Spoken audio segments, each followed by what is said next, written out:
आज मैं मेरी तुमको इंश्योरेंस क्लेम का ये वाला क्वेश्चन नंबर 5 बताने जा रहा हूँ। और ये क्वेश्चन नंबर 5 बहुत इम्पोर्टेंट क्वेश्चन है, बिकॉज़ ये बीकॉम में भी अप्रैल 2016 में पूछा है और सीए इंटर में भी पूछा गया है। अब इसके बाद से जितने क्वेश्चन तुम्हें स्टार्ट होंगे वो सब इम्पोर्टेंट क्वेश्चन रहेंगे जो तुम्हें आगे तक यूज़ होगा मेरी। ओके और अभी देखो, ये जैसे 7th नंबर क्वेश्चन है, ये बीकॉम में 2003, 2005, 2007 लगातार कंटिन्यू 3 बार मतलब अल्टरनेट ईयर में पूछा गया है। ओके तो प्लीज़ इसको अभी ध्यान से तुम अच्छे से प्रिपेयर करो। ओके मेरे, और अगर कुछ तुमको डाउट्स होता है तो प्लीज़ मुझे बेहिचक तुम मतलब पूछ सकती हो, कॉल पे भी या वीडियो कॉल पे भी, कैसे भी तुम्हें एक्सप्लेन कर दूंगा। बिल्कुल घबराना नहीं, अपना अकाउंट एकदम स्ट्रॉन्ग करो। अभी देखो यहाँ पे फायर, देखो क्वेश्चन में क्या लिखा है कि fire occurred in the premises of अग्नि on 25 August 2013।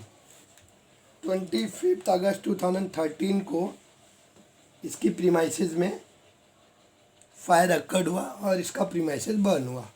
Stock was destroyed, salvage was 15,000, मतलब 15,000 रुपीज़ का गुड्स जो था ना वो बर्न होने से बच गया।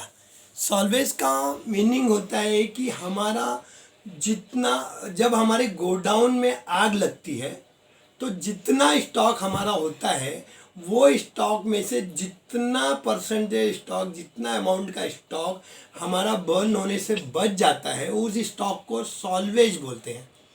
तो हमारा जब हम इंश्योरेंस कंपनी से क्लेम मांगते हैं तो हमारा जितना स्टॉक एक्चुअल में बर्न हुआ है उसमें से सॉल्वेज वैल्यू को डिडक्ट कर दिया जाता है, बैलेंस वैल्यू पे मांगा जाता है क्लेम।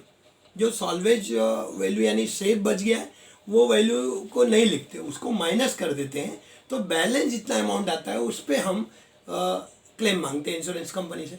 और कभी ऐसा केस हुआ कि हमारा जो हमने इंश्योरेंस पॉलिसी लिया था वो इंश्योरेंस पॉलिसी का अमाउंट कम है, बट हमारा जो एक्चुअल जिस डेट को हमारे प्रीमाइसेस में आग लगी उस डेट को हमारे पास जो स्टॉक रखा था वो पॉलिसी अमाउंट से ज़्यादा का स्टॉक था। तो ऐसे केसेस में हम पूरा फुल अमाउंट नहीं मांग सकते। हम ऐसे केसेस में क्या करते हैं, एवरेज क्लॉज का फार्मूला यूज़ करते हैं। मैक्सिमम एवरेज क्लॉज तुमको हर एक सम में मिलेगा मेरी। ये तुम्हें जितना भी सम करोगी मैक्सिमम तुमको 90% तुमको एवरेज क्लॉज वाला ही सम मिलेगा। ओके, इसमें सिंपल एक ट्रेडिंग अकाउंट बनाना पड़ता है, जैसे opening stock, purchase, wages, gross profit, credit side में सेल्स, देन बैलेंसिंग फिगर जो बचता है वो हमारा क्लोजिंग स्टॉक यानी stock on the date of fire होता है। ओके, अभी इसका 15,000 वैल्यू का सॉल्वेज बचा हुआ है। The following information from the period 1 January to 25 August तक का हमारा इंफॉर्मेशन दिया है। सबसे पहले ढूंढना है अपने को ओपनिंग स्टॉक कहाँ दिया है, इधर दिया है। देखो यहाँ पे डी नंबर एडजस्टमेंट में cost price of stock on 1 Jain 2013 was 40,000।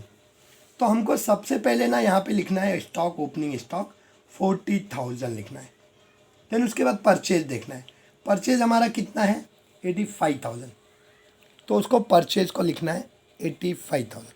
अब देखो मैं तुम्हें 12th में भी बताया था, समझियो, याद करो, मैं 12th में भी तुमको ये बात बताया था फाइनल अकाउंट करने के टाइम पे कि हम जो goods withdrawn bye personal use, अगर प्रोप्राइटर ने गुड्स को पर्सनल यूज़ के लिए निकाल लिया तो उसको ड्राइंग बोलते हैं। तो ड्राइंग का मैंने तुमको लेसन शुरू करने के टाइम पे फाइनल अकाउंट का बेसिक मैंने तुम्हें ये बताया था, तुम कंफ्यूज नहीं होना मेरी, कि हम ड्राइंग को ट्रेडिंग अकाउंट के क्रेडिट में सेपरेट भी लिख सकते हैं। अदरवाइज अगर हम चाहते हैं अलग डिफरेंट मेथड से करना तो ड्राइंग का अमाउंट डायरेक्ट परचेज में से डिडक्ट कर सकते हैं, दोनों भी वैसे चलेगा। बट अगर परचेज में से डिडक्ट कर दी हो ड्राइंग का अमाउंट तुमने, तो तुमको सेपरेट फिर उसको क्रेडिट साइड में गुड्स विड्रॉन बाय पार्टनर या ड्राइंग बोल के नहीं दिखाने का परमिशन है। अदरवाइज अगर तुम उसको ट्रेडिंग अकाउंट के क्रेडिट साइड में by goods withdrawn by partner या ड्राइंग बोल के दिखा रही हो तो तुमको परचेज में से डिडक्ट करने का परमिशन नहीं है। तो तुम जैसे वैसे कर रही हो 12-11 से वैसे ही मेथड को फॉलो करके चलो, अदरवाइज तुम कंफ्यूज हो जाओगी मेरी। तो अभी मैं बता रहा हूँ, हम इसको परचेज में से डिडक्ट ना करके हम इसको बाकी बल्कि ट्रेडिंग के क्रेडिट में जैसे 12th में दिखाते थे, हम ट्रेडिंग अकाउंट के क्रेडिट साइड में 11th में दिखाते थे, ऐसे ही मेथड को फॉलो करके तुम ड्राइंग को ट्रेडिंग क्रेडिट में दिखाओ, ना कि परचेज में से माइनस करने का। या अगर तुमको ये कंफ्यूज नहीं होता है तो दोनों वैसे कर सकती हो, वे दोनों राइट है, बट तुम्हें जो वे इजी लगता है वो वैसे करना। अभी देखो हमने परचेज पूरा 85,000 सपोज लिख दिया, इधर पूरा 85 लिखा हमने, ये ड्राइंग नहीं लिखा। गुड्स कॉस्टिंग रुपीज़ यहाँ पे 5,000 टेकन ओवर बाय अग्नि personal use, good withdrawn by partner for proprietor for personal use है। अभी हमारा यहाँ पे सेल्स कितना दिया है देख लो, यहाँ पे बी नंबर एडजस्टमेंट में लिखा है सेल्स 90,000। ओके, तो हमको ना 90,000 का सेल्स ट्रेडिंग के क्रेडिट में दिखाना है, बाई सेल्स 90,000। ओके, अब देखो मेरी यहाँ पे over the past few years Agni has selling goods as consistent gross profit margin 33.1/3%। देखो इसके लास्ट लेक्चर में भी मैंने बताया कि 33.1/3% रहता है, तो हमको और कुछ नहीं करना है, डायरेक्ट उसका 1/3 ले लेना है। 25% रहेगा तो 1/4 ले लेना है, 20% रहेगा तो 1/5 ले लेना है, तो डायरेक्ट 1/3 लेना है, यानी 90,000 का इंटू 1/3, तो 30,000 ग्रॉस प्रॉफिट आएगी। तो हमको 30,000 ग्रॉस प्रॉफिट निकला है, लिखना है। ओके, और हम यहाँ पे परचेज में से ड्राइंग को माइनस नहीं कर रहे हैं, बल्कि परचेज को पूरा 85,000 लिख रहे हैं, तो ड्राइंग को तुमको सेपरेट यहाँ दिखाना पड़ेगा। इस सम में परचेज में से माइनस किया है, बट अदर वे से करोगी तो परचेज को एज इट इज दिखा दो 85,000, और यहाँ पे क्लोज क्रेडिट साइड में दिखा दो by goods withdrawn by proprietor 5,000। तो देखो अगर इस हिसाब से भी करते तो भी वही हमें आंसर आएगा। ये 40 + 85 + 30 ये आ जाएगा 1,55,000, और ये हमारा 95,000, तो 1,55,000 माइनस 95,000 60,000, तो भी हमारा आंसर वही आएगा। तो तुम्हें अब ये पता चल गया by closing stock balancing figure value आई हमारी 60,000, यानी जिस डेट को हमारे प्रीमाइसेस में आग लगी उस डेट को हमें ये पता चल गया कि हमारे गोडाउन में 60,000 का गुड्स रखा हुआ था। ओके, ये तुम्हें पता करना था। ओके मेरे, अब देखो अब हमें ये बात भी देखना है कि हमारा गुड्स तो जिस डेट को हमारे प्रीमाइसेस में आग लगी 60,000 का था, बट इंश्योरेंस पॉलिसी क्या हमने मोर देन 60,000 का लिया है या लेस देन 60,000 का लिया है।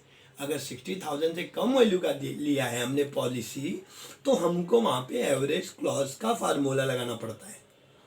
बट सबसे पहले हमको ये देखना है कि जिस डेट को हमारे गोडाउन में आग लगी उस डेट को हमारे पास जो स्टॉक था उसमें से कितने वैल्यू का सेफ बचा, जिसको सॉल्वेज वैल्यू बोलते हैं। तो हमारा सॉल्वेज वैल्यू यहाँ सबसे ऊपर दिया है 15,000, तो हम पहले लिखेंगे closing stock on the date of fire या ऑन 25 अगस्त 2013, तो ये 60,000 का हमारा बर्न हुआ, जिसमें से 15,000 का सेफ बचा, तो सॉल्वेज वैल्यू 15,000, तो एक्चुअल लॉस जो हमारा आया वो 45,000 का आया। ओके मेरी यहाँ तक तुमको क्लियर हुआ।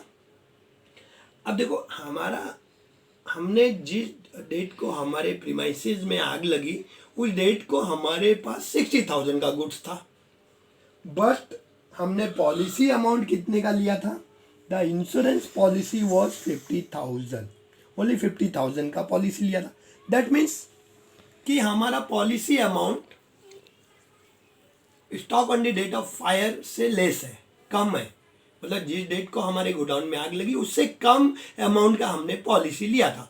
तो यहाँ हमको एवरेज क्लॉज का फार्मूला लगाना है। एवरेज क्लॉज में क्या होता है, valuation of stock on hand, amount of policy, ऐसे कैलकुलेट किया जाता है क्लेम का। Policy amount that is 50,000, stock on the date of fire that is 60,000, actual loss multiply हो जाएगा 45,000।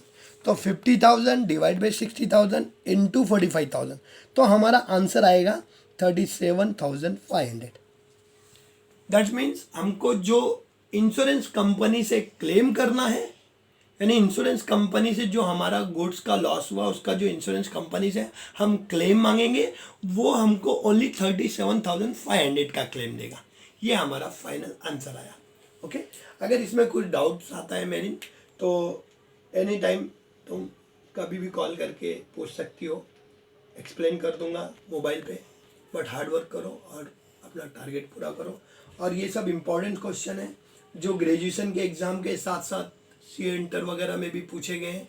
अभी तुमको जो ग्रेजुएशन में टॉपिक्स मिलेंगे वो मतलब कॉमन तुम्हें सब बैफ, बीएमएस या BCom, plain BCom, BCom in accounting and finance या सीए इंटर वगैरह, हर एक लेसन में तुम्हें जब कॉमन क्वेश्चन सब रिपीटेड होते हैं, ग्रेजुएशन लेवल है तो हर टाइप के क्वेश्चन रिपीट होते हैं, तो एकदम कॉन्फिडेंस के साथ में सॉल्व करना। Okay, all the best.